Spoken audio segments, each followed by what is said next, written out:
Hey, what's going on, guys? Now in today's video I just want to show you guys my class setup before the video starts. Now I was using the M4A1 and I want to show you guys the class setup.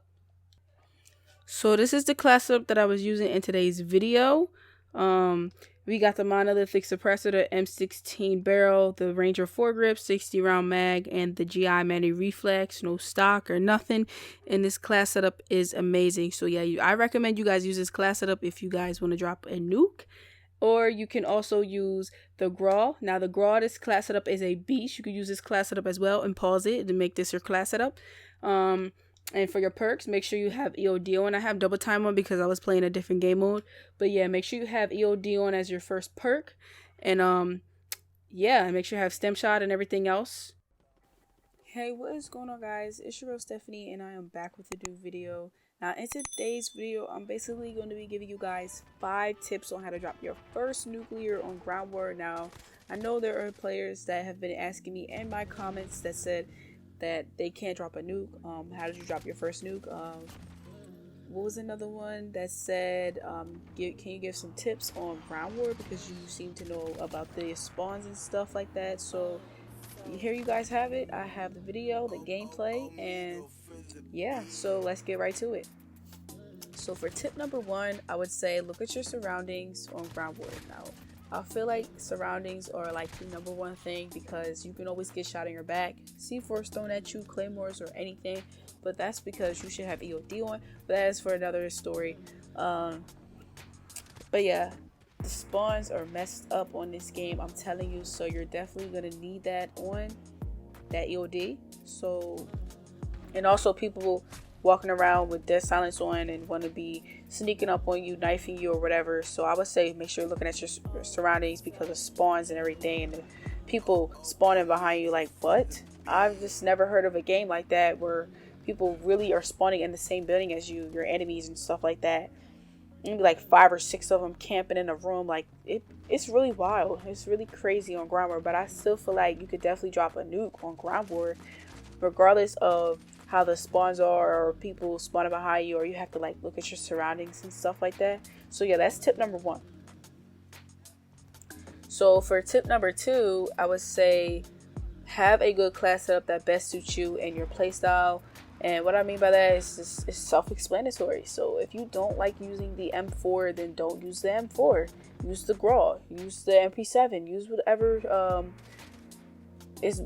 whatever class setup that is most comfortable to you. Like, if you really do like using that MP5 and you feel like you're getting close to dropping a nuke with the MP5, use that MP5. But I'm just telling you the class setups that I highly recommend that you use, that are the M4 and the Graw as a backup if you don't want to use M4. But everybody knows that the M4 is a beast and it is like a really, really, really good gun.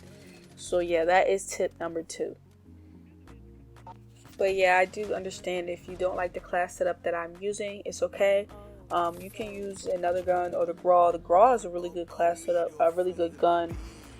But yeah, you use a gun that's most comfortable to you. If you're really good with the MP7, use the MP7. If you're really, really good with the MP5 and you're getting close to dropping that nuke with the MP5, use the gun that you like.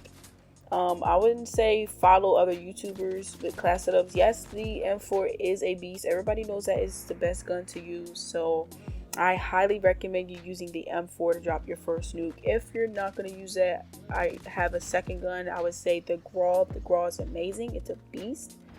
But you do what you want to do. Pick the best class up that is for you. Now, for tip number 3, I would say play at a slow pace on this game mode because like the campers, snipers, shotguns. So I'm saying, like, for example, if you're on a high kill streak on this game, don't just like go crazy rushing. Now I feel like for me, I can't really tell you not to rush because I do rush on ground war, especially if I know there's like 4 or 5 people or something sitting in the back. And I only do that because I know I'm confident in my shots and I'm confident in the gun that I'm using, that I'm gonna like kill everybody and melt everybody that's sitting back there camping. Now I would say if you're above average, like me of course, you're gonna want to use, I would say use the M4, and you could definitely rush with the M4 with that class setup that I gave you guys. And definitely with the girl too. I can also put the girl class setup on here and show you guys. So yeah, if you're a below average player, I would definitely say sit in the back, chill in a building somewhere, and kill people until you get on a pretty high streak. Calling your score streaks and everything. Then you can rush a little. I would say rush a little bit, not too much. Like on the 9 pass, the way the map is made, it's made for camping. The buildings are big. Like it's just a lot of big buildings and a lot of little areas that you could hide in. A lot of little hallways and underground little areas that you could hide in as well. And barricades and boxes that you could hide behind, and crates. Like it's made for campers. Like this is crazy. Like Modern Warfare made this game for campers. It's wild. But anyways, like at the C map, what is it? C or D? It's C? No, it's D. C is inside of that big church looking building. I would say it's D is where everybody be at. So if you want to go over there, go at your own risk. I mean, hey, you're not gonna really last that long. I've tried going over there and streaking up. I got on like a 10 kill streak, and it gets crazy over there. People start bringing out their attack choppers and chopper gunners or whatever you want to call it, and starts beaming on you on D. So I wouldn't suggest going at D, but get a couple kills at D and run back to E, because that's where everybody's gonna be at. That's where you want to go to, and kill everybody and get on a kill streak and get your streaks fast. That's where you want to be at E. Now if they're not at E, they're most likely at A, because the spawns do flip during ground war. So you're gonna want to go over to E to A, and definitely get in like a good spot where like you can see everybody, but you can spawn trap them. Like I would say upstairs in the building, but there are a lot of snipers. So another thing you could do is, like, you could hide behind like those branches or something like that. I'm not at that part. I'm not on that part and in the gameplay, but there's like these branches or some type of walling you can hide behind. I don't know, but they have a lot of that on this map. This map is pretty crazy. It's a really big map.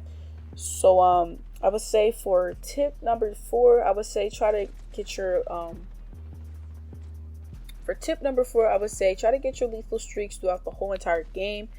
What I mean by that is it's self-explanatory. So, you know, get your streaks. So if you're streaking up on your 15 kill streak or your 10 kill streak and you didn't use your streaks yet, I would suggest you to use them now.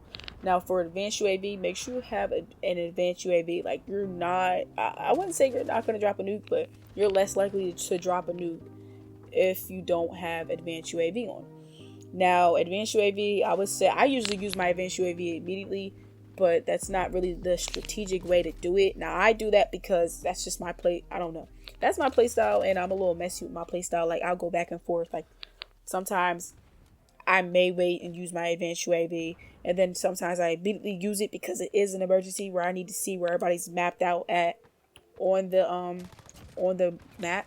So like I'll use it immediately if I'm spawn trapping and I want to make sure there's nobody behind me or somebody coming upstairs, but I can hear those footsteps, but those footsteps are like really faint on this game for some reason. I have no idea why, but yeah, that's basically how it is. So yeah, make sure you use your streaks throughout the whole game. I know you can't like double your streaks, like lap them if you're on like a 20 kill streak. I think that's kind of dumb, because I know in Black Ops 4 or any other Call of Duties in general, you can use your streaks multiple times even if you didn't die yet. So if you're on a 30 kill streak, you can just keep getting your streaks and keep getting them in one life. In one life, you only could get it once, which is like, what? I don't get that. I think they didn't want the game to be like, or the streaks to be overpowered or whatever you want to call it. They didn't want it to be like crazy like that. So for tip number 5, I would definitely say your fast reaction time when killing people, because ground war is no joke, honey. Okay, so you're gonna need to run around with a lightweight gun that has fast ADS speed and everything. That's why I'm saying the M4 or the Grawl, because they're pretty quick guns. Or you can use the SMG. MP5 is good as well. So yeah, fast reaction time, and you'll get better over time. If you don't have a fast reaction time when getting kills, it's okay. You just gotta work at it. You gotta practice at it. I just got back into Call of Duty 2 years ago, back in 2018, and I'm telling you, See, I got on and I was just a melt machine because I was playing Call of Duty for years since I was a kid. So it's not really that hard for me to warm up, but my reaction time wasn't as fast as it is now. It's a lot of practice and warming up and playing games with people. That's all you have to do, and your reaction speed and your time will be faster. That's all you have to do. But yeah, that's all I have for you guys. That is the 5 tips I can give to you guys. I think that's the best ones I can give to you as far as dropping a nuke on Ground War. Make sure you guys drop a like and subscribe, and I hope you guys did enjoy the gameplay. I dropped that 70 bomb. I was melting them kids up, and yeah, I'm out. Thanks.